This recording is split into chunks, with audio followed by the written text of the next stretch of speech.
غافر الذنب وقابل التوب شدید العقاب ذی الطول، یہ اللہ تعالیٰ کی 4 مزید صفات کا ذکر ہے، اور وہ صفات بھی ایسی کہ ایک دوسرے کے مقابلے میں اللہ تعالیٰ نے یہاں پر جیسے کہ اس کا ایک نظام رہا ہے، ایک طریقہ رہا ہے اس کتاب میں کہ دونوں پہلوؤں کو کئی بار جمع کیا ہے، اللہ کی رحمت کو بھی اور اس کے عذاب کو بھی۔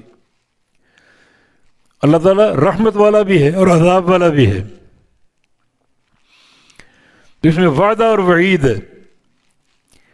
وعدے سے مراد وہ آیتیں ہیں جن میں اللہ تعالیٰ کی رحمت کا ذکر ہے، جنت کا ذکر ہے، اور وعید سے مراد وہ آیتیں جن میں اللہ تعالیٰ کے عذاب کا ذکر ہے، اس کی پکڑ کا اور انتقام کا ذکر ہے۔ تو یہ بولتے ہیں جمع ہونا آیات وعدہ اور آیات وعید کا،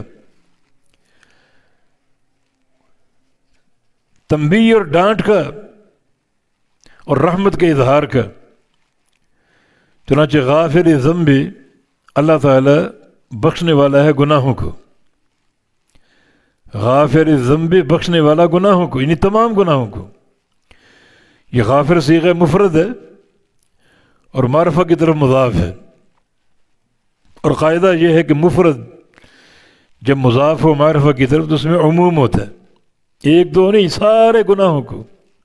لا تقنطوا من رحمت اللہ ان اللہ یغفر الذنوب جمیعا، بے شک اللہ تعالیٰ تمام گناہوں کو بخشنے والا ہے۔ تو یہ اللہ تعالیٰ کا وعدہ، یعنی آیت وعدہ اللہ کی رحمت کا اظہار ہے، مغفرت کا اظہار۔ غافر میں چھپانے کا معنی ہے، گناہوں کو چھپا دینے والا۔ عربی میں ایک لفظ ہے مغفر، لوہے کا خود جو جہاد میں مجاہد سر پہ پہنتا ہے یا پہنتا تھا تاکہ کوئی دشمن کی تلوار یا تیر سر پہ حملہ آور نہ ہو سکے اور وہ خود سر کو بچا سکے۔ جیسے آج کل ہیلمٹ ہے جو پہنتے ہیں موٹر سائیکل چلانے والے،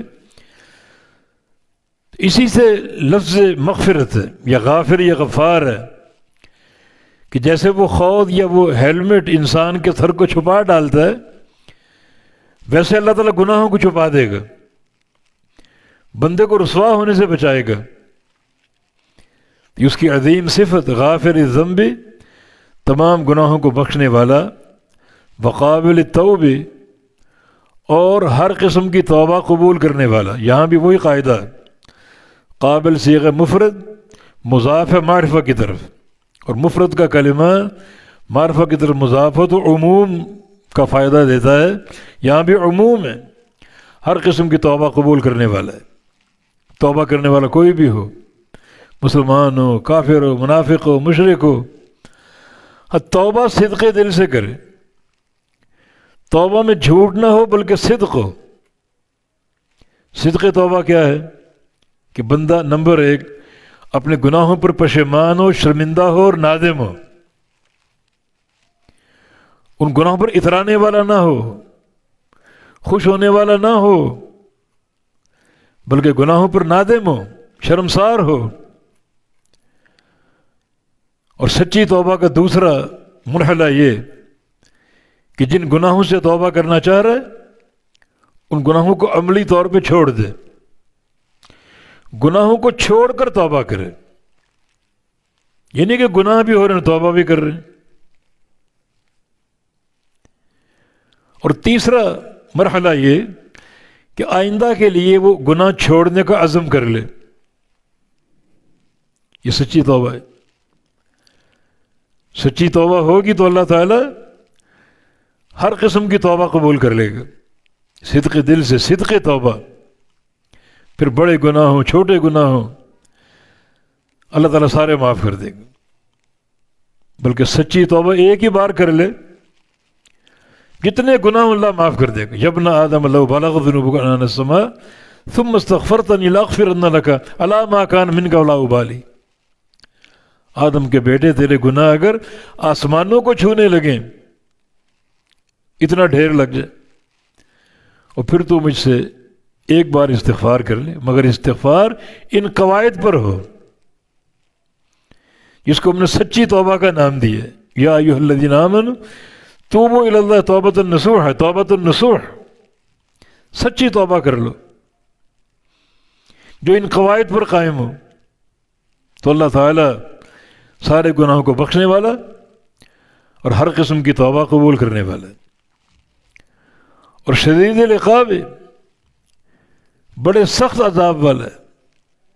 یعنی یہ آیت وعدہ کے بعد آیت وعید ہے۔ وعدہ کیا ہے؟ خیر کا اور رحمت کا، گناہوں کو بخشتا ہے، توبہ قبول کرتا ہے، اور وعید بھی سن لو اگر تم گناہ نہیں بخشواتے، توبہ نہیں کرتے، اپنے کفر پر معصیتوں پر اصرار کرتے ہو، تو پھر شدید العقاب، اللہ تعالیٰ سخت عذاب والا ہے، ذی الطول، اور بڑا احسان والا ہے، فضل والا ہے۔ تو ان چار صفات میں تین صفات اللہ تعالیٰ کی رحمت کی صفات ہے، ایک صفت اس کے وعید کی صفت ہے کہ وہ شدید عذاب والا ہے۔